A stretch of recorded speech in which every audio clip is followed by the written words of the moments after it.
할렐루야. 오늘도 함께 마태복음 말씀 묵상하는 모든 분들 주님의 이름으로 축복합니다. 먼저 오늘의 본문을 읽겠습니다. 오늘 말씀은 마태복음 7장 1절부터 6절까지입니다. 비판을 받지 아니하려거든 비판하지 말라. 너희가 비판하는 그 비판으로 너희가 비판을 받을 것이요. 너희가 헤아리는 그 헤아림으로 너희가 헤아림을 받을 것이니라. 어찌하여 형제의 눈 속에 있는 티는 보고 내 눈 속에 있는 들보는 깨닫지 못하느냐. 보라, 내 눈 속에 들보가 있는데 어찌하여 형제에게 말하기를 나로 내 눈 속에 있는 티를 빼게 하라 하겠느냐. 외식하는 자여, 먼저 내 눈 속에서 들보를 빼어라. 그 후에야 밝히 보고 형제의 눈 속에서 티를 빼리라. 거룩한 것을 개에게 주지 말며 너희 진주를 돼지 앞에 던지지 말라. 그들이 그것을 발로 밟고 돌이켜 너희를 찢어 상하게 할까 염려하라. 아멘. 어제 예수님께서는 염려하지 말라는 말씀을 하셨죠. 오늘은 비판하지 말라는 말씀을 하십니다. 함께 말씀을 통해 몇 가지 생각해 보며 은혜를 나누기 원합니다. 그 첫째는 비판은 나에게 돌아온다는 것입니다. 여기에서 말하는 비판은 판단한다는 뜻을 가지고 있습니다. 옳고 그름을 따지고 평가하는 것입니다. 그런데 여러분, 그건 우리의 몫이 아니지 않습니까? 사람들의 옳고 그름을 평가할 수 있는 분은 오직 하나님뿐이십니다. 우리는 심판자가 아니에요. 그러므로 우리가 타인을 비판하는 것은 하나님이 하실 일을 대신하려고 하는 잘못된 행동이라는 것을 알아야 합니다. 그리고 무엇보다 비판은 반드시 나에게 그대로 돌아온다는 것을 알아야 합니다. 비판은 손잡이가 없는 칼날과 같습니다. 손잡이가 있는 칼은 쥐는 사람은 안전하고 상대방을 벨 뿐이지만 비판은 하는 사람이나 듣는 사람이나 가리지 않고 뱁니다. 다른 사람을 비판하기는 쉽지만 그 비판은 내게도 돌아온다는 것을 우리는 알아야 합니다. 2절 말씀에도 보면 너희가 비판하는 그 비판으로 비판을 받을 것이라고 합니다. 정치판을 봐도 서로를 향해서 공격할 때에는 신나게 퍼붓지만 결국 나중에 그 비판이 그대로 자기들에게로 돌아가는 것을 보지 않습니까? 우리도 그것을 알아야 합니다. 오늘 말씀에도 보면 다른 사람의 눈에 티끌이 있는 것을 보면서 왜 자기의 눈에 있는 들보는 보지 못하느냐고 합니다. 이것이 바로 비판이 자기에게 돌아오는 이유입니다. 다른 사람의 티를 보고 비판하는 것은 쉬워요. 그런데 상대방은 내 들보를 보고 있거든요. 그러니 나는 티를 비판했는데 상대방은 나의 들보를 비판한다는 거죠. 그래서 비판은 멈추지 않습니다. 사람들 사이를 돌고 돌면서 관계를 깨뜨리고 다툼과 분열을 일으킵니다. 하나님은 그것을 원하지 않으십니다. 오직 판단도 하나님의 몫이고 깨우치게 하시는 것도 하나님의 몫입니다. 그럼 우리는 상대방의 티끌을 볼 때 어떻게 해야 할까요? 그 사람을 위해서 기도해야 합니다.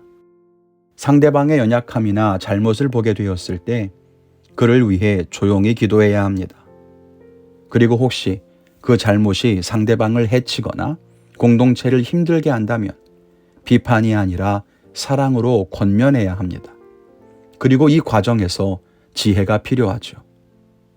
우리 성도님들이 서로의 잘잘못을 따지며 비판의 소리를 높이기보다는 서로 기도해주고 아껴주고 사랑으로 돌보는 진짜 믿음의 공동체가 되어야 할 줄 믿습니다. 둘째로는 선한 비판도 삼가라는 것입니다. 6절 말씀은 조금 뜬금없어 보입니다. 갑자기 거룩한 것을 개에게 주지 말며 진주를 돼지 앞에 던지지 말라고 합니다. 여기에서 말하는 개와 돼지는 정결하지 않은 짐승을 의미하는데요. 즉 영적이지 않고 믿음을 받아들이지 않는 사람들을 뜻한다고 볼 수 있습니다. 이 말씀에 대한 해석이 여럿 있을 수 있겠습니다만 저는 앞에 단락과 연결해 보면 좋을 것 같습니다. 거룩한 것, 진주, 이건 아름답고 귀한 것이죠. 저는 그것을 오늘 비판에 대한 말씀에 비추어서 거룩한 비판, 선한 비판이라고 생각해 보려고 합니다. 그러면 개, 돼지는 누구입니까? 그런 것을 받을 준비가 되어 있지 않은 사람들이요. 그래서 이 말은 준비가 되지 않은 사람에게는 아무리 선하고 거룩하고 옳은 비판이라고 해도 소용이 없다. 이렇게 이해가 됐습니다. 권면도 받아들일 수 있는 사람에게나 소용이 있는 것이고, 비판도 그것을 잘 소화하는 사람에게나 유용한 것이지, 그렇지 않은 사람에게는 권면이나 비판이나 모두 감정을 상하게 하고 관계를 깨뜨리는 것에 불과합니다. 그렇다면 이 말은 앞에 나누었던 부분과 함께 연결되어서 우리가 비판을 삼가야 하는 이유가 됩니다. 아무리 좋은 이야기도, 선하고 거룩한 이야기도 들을 준비가 되어 있지 않으면 그것은 선한 결과를 내지 못합니다. 꼰대라는 표현을 싫어하긴 하지만 여러분, 꼰대라고 분류되는 사람들이 자주 쓰는 말이 뭔지 아십니까? 너를 위해서 하는 말이야. 정말 너를 아껴 사는 말이야 라는 거예요. 내가 정말 이 말은 하기 싫지만 내게 필요할 것 같아서 한다는 거죠. 그런데 그런 말도 하지 말라는 거예요. 우리는 영적인 권면을 통해서 서로 성장해 갑니다. 그런데 사람은 영적으로 민감한 존재여서 상대방이 비난하는 말로 하는 건지 정말 권면하는 건지 판단할 수 있습니다.